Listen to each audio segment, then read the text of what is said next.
Hello guys, how are you? I'm Hardeep Singh. Welcome back to your own YouTube channel. IELTS updates and recent exams. For more updates related to recent IELTS exam writing test topics, listening, reading, practice test, and speaking, you got guesswork. Please, guys, participate in everyday listening and reading practice test to achieve your desired band score in your actual IELTS exam.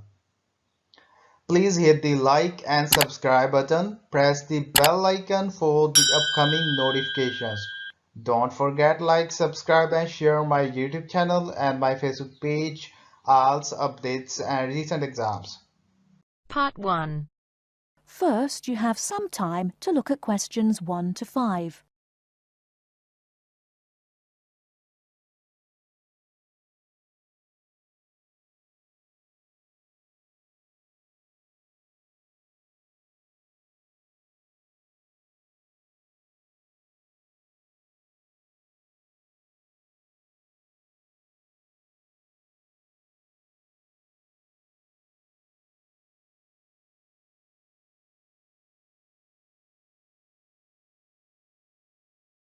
Oh, hi, Maggie, it's Greg. Hi, Greg. I'm phoning to check some information about some of the staff. I'm putting all the staff data into new files, and I noticed that I don't have files for 2 people. I think you might have them. Oh, really? What are their names? Peter Austin and Jane Moore. Let me have a look. Yes, I've got them here. Shall I send them to you? No, you don't need to. Just give me the information now. I can write it on some new files. I don't really need the photos if you've got photos there. OK. Well, Peter Austin first. Now, is that Austin with an I or Austin with an E? It's Austin, and his address is 110 Argyle Street, Tunbridge Wells, Kent, TN3 5RQ. 110? And his phone number? It's 07984 645 792. OK. And how old is he? He's 47. 47. And what about his marital status? He's married. There's a note here that he has 3 children, 2 boys and a girl. OK. And finally, when did he join the company? He started with ESCO in August 2003. Thanks, Maggie. Before you hear the rest of the conversation, you have some time to look at questions 6 to 10.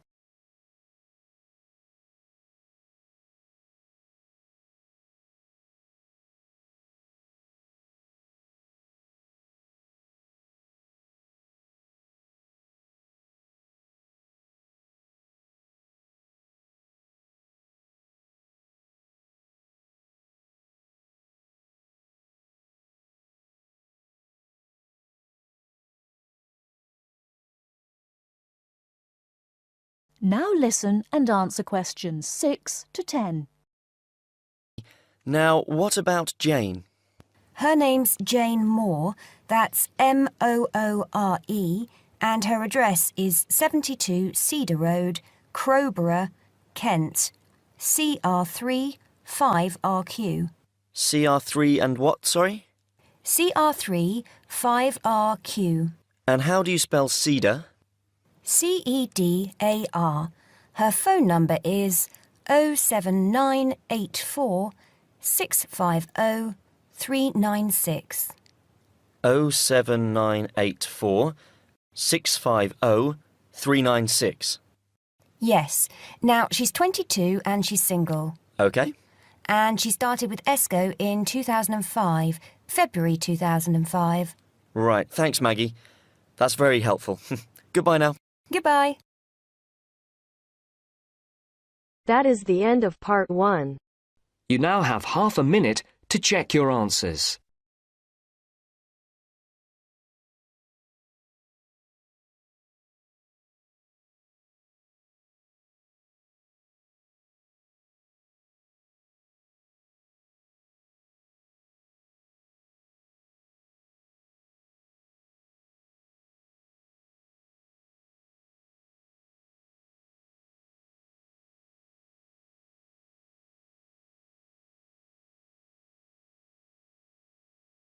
Now turns to part 2. You will hear a tour guide speaking to a group of tourists who are visiting a part of New Zealand called Rotorua. First, you have some time to look at questions 11 to 14.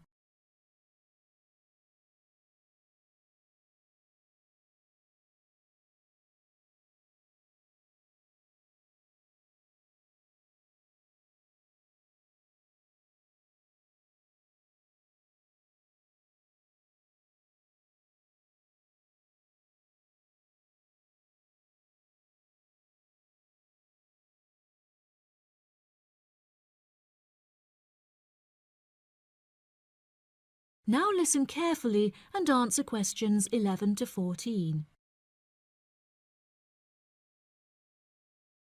Hello everyone, and I'd like to welcome you all to Rotorua, one of the most famous destinations in New Zealand, where we have a long history of welcoming visitors. I'd like to explain a bit about the geography of this amazing region, famous for its geothermal activity, and tell you what we've planned for your stay. Well, if you'd like to have a look at the map of the region that's in your welcome pack, if you find Lake Rotorua on the top left, the big triangular lake, we've just driven down along State Highway 5, SH5, down the western side of the lake, and then we turned off through the town, and we're here at the Lakes Motel just around the southern tip of the lake, okay? Now tomorrow we'll be heading off along SH30 in the opposite direction from the town, towards Lake Rotoita, where we'll be visiting the Hells Gate Thermal Reserve. This is the area between the SH30 road and the lake, and I'll be telling you more about this in a minute.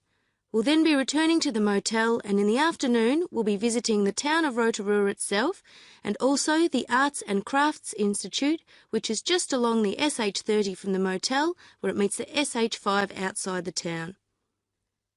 Now if you look directly out of the motel towards the southeast, in the opposite direction to Lake Rotorua, you can just see the peak of Mount Tarawera, and the day after tomorrow we'll be visiting the volcanic valley which was formed when this last erupted. We'll drive down the SH5 and then head off towards Lake Rotomahana. The valley's on the opposite side of the lake from the mountain, so you can see what a powerful effect the eruption had. There's also an interesting archaeological site, a village buried by the same eruption on the western shores of Lake Tarawera, just to the north. But I'm afraid we won't have time to visit that as a group, although you may wish to go there on your own. However, on the way back towards Rotorua along the SH5, we'll be stopping at Tamaki village, which is on the main road about 12 kilometres outside town. Before you hear the rest of the programme, you have some time to look at questions 15 to 20.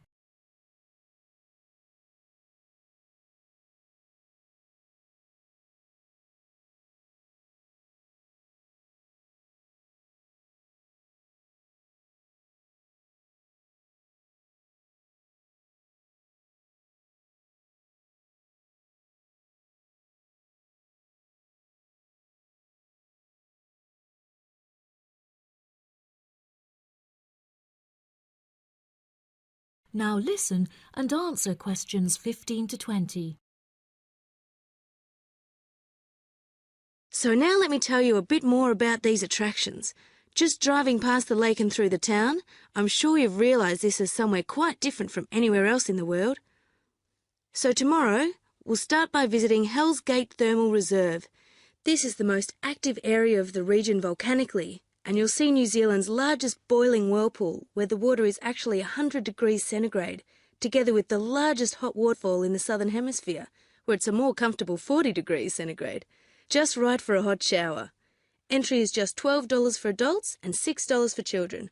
We'll come back to the motel for lunch, after which we'll visit the Arts and Crafts Institute, where you can learn about Maori people who lived here before the Europeans came.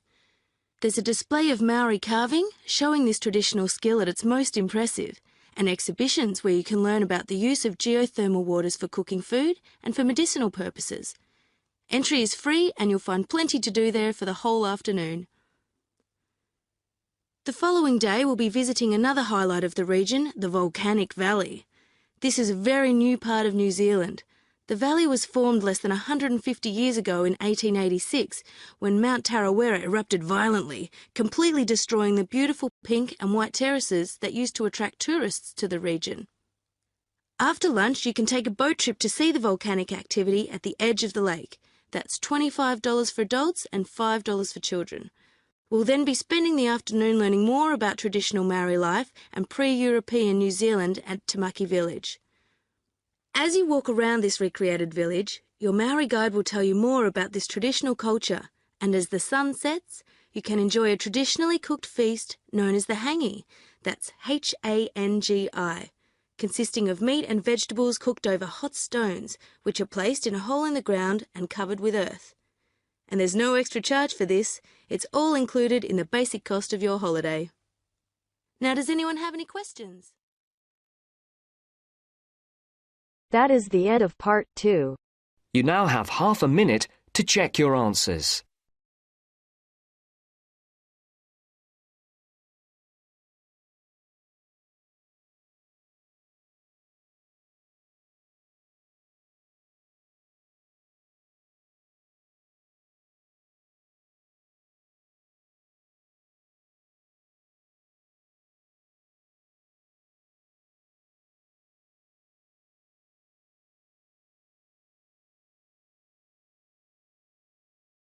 Now turns to part 3. You will hear Elliot, an environmental science student, talking to his tutor about an essay he is writing on captive breeding programs. First, you have some time to look at questions 21 to 25.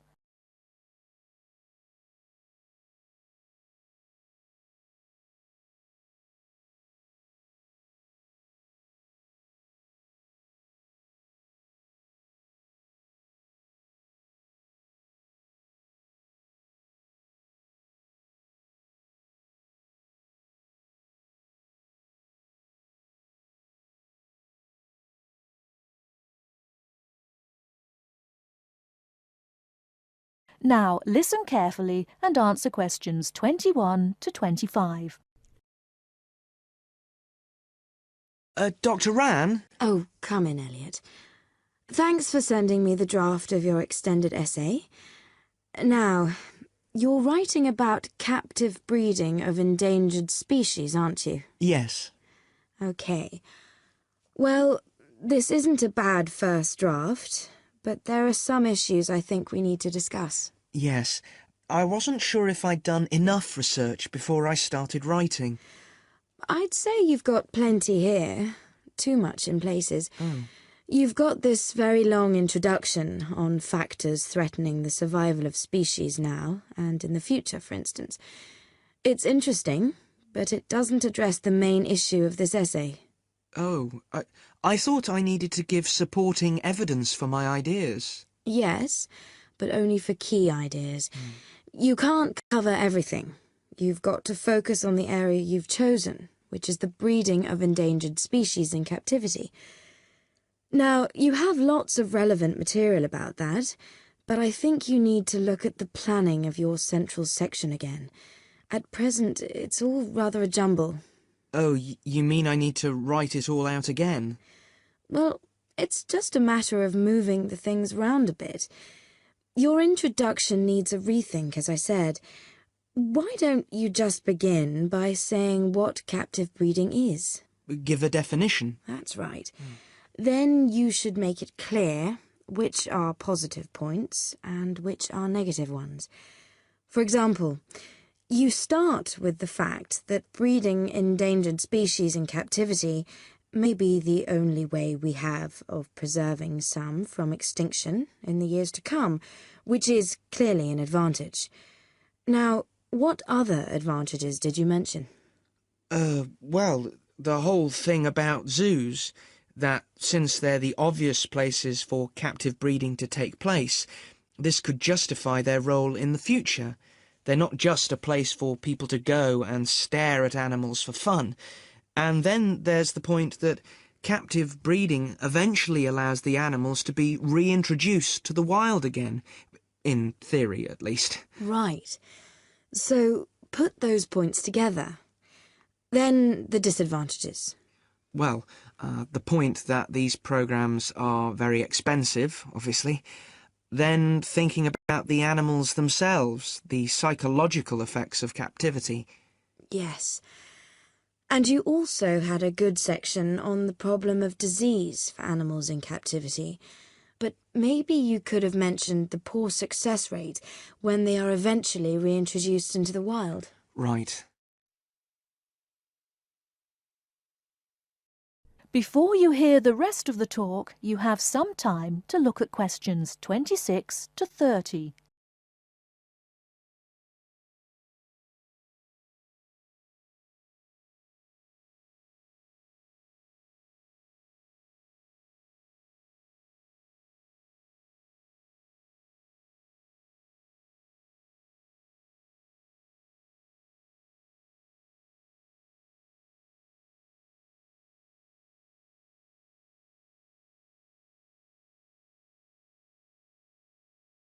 Now listen and answer questions 26 to 30. Now, your next section's on requirements for successful release of these animals into the wild. I think you need some evaluation here. Which of these requirements are more important and which are less important, according to the available data? I had some information about that, but I wasn't sure if I needed to put it in. Yes, definitely. My first point, for example, that's to do with the fact that animals bred in captivity have to be taught how to survive before they're released. All the data shows that's absolutely essential.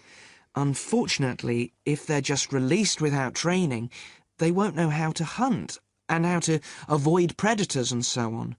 Some articles suggest that it's necessary, actually, to provide food and shelter for the animals after they've been released, at least for the first few months. But the research suggests that this is less crucial to the successful reintegration of the animals. Right. You also mentioned the idea of providing employment for local people in the areas where the animals were being re-released, and education, so that they'll see the return of the animals into their habitats as a positive thing. Yes, that sounds important to me, but I couldn't actually find any statistics or information about it. And I'd have thought it was really important to screen the animals to be sure they were healthy before they were returned to the wild. But the figures show that actually it doesn't make much difference. That's surprising, yes. Did you get any data on the effects of acclimatization? Yes, it showed that if animals are kept on the site where they were to be released for a time in order to acclimatize, they have a far better survival rate than those released directly into the wild. OK. Well, you've got some good information there. Have you thought at all about your final section? Well, I think I'll be looking at the whole question of habitat protection and whether in fact captive breeding is the answer, or whether we can protect endangered species within their natural habitat. That sounds fine. So, I think if you go away and make those changes, that sounds quite promising. Thank you. That is the end of part 3. You now have half a minute to check your answers.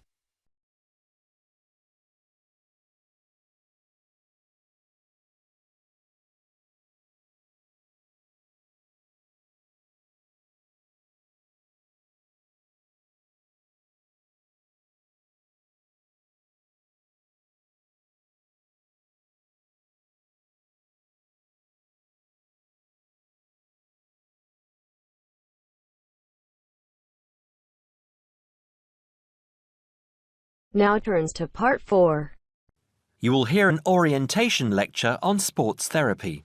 First, you have some time to look at questions 31 to 40.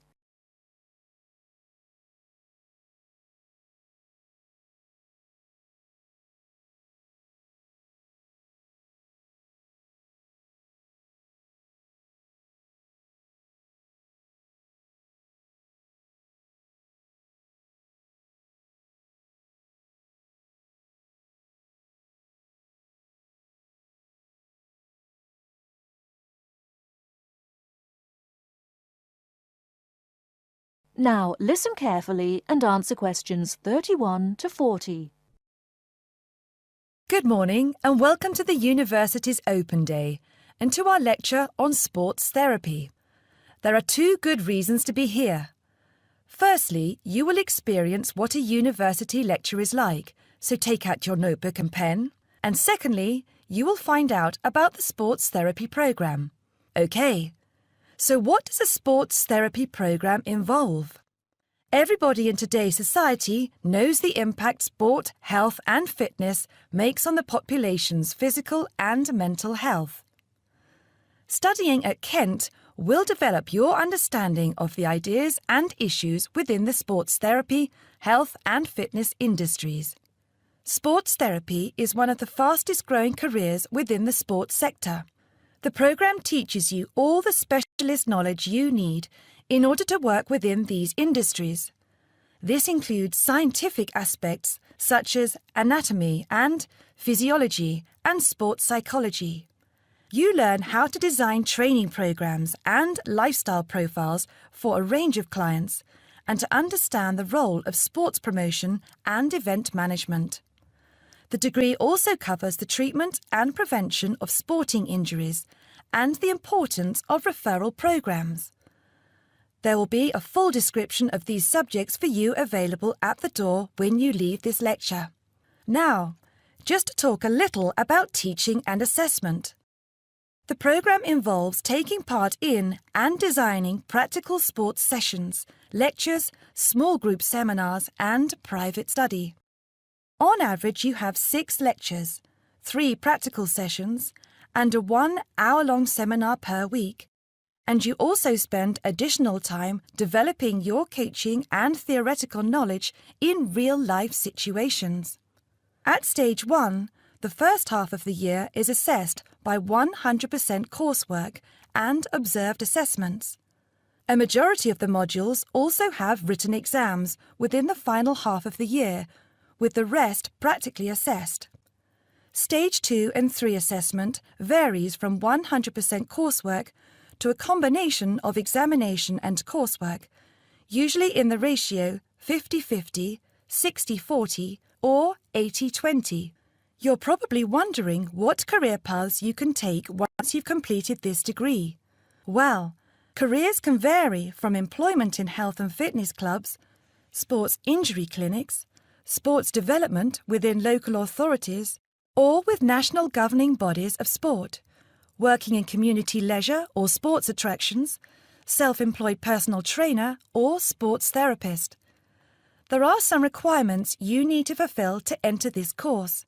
International students can qualify with the following: school certificates and higher school certificates awarded by a body approved by the university, matriculation from an approved university, with a pass in English language at GCSE O-level or an equivalent level in an approved English language test, passing one of Kent's foundation programs, provided that you meet the subject requirements for the degree course you intend to study, or an examination pass accepted as equivalent to any of the above.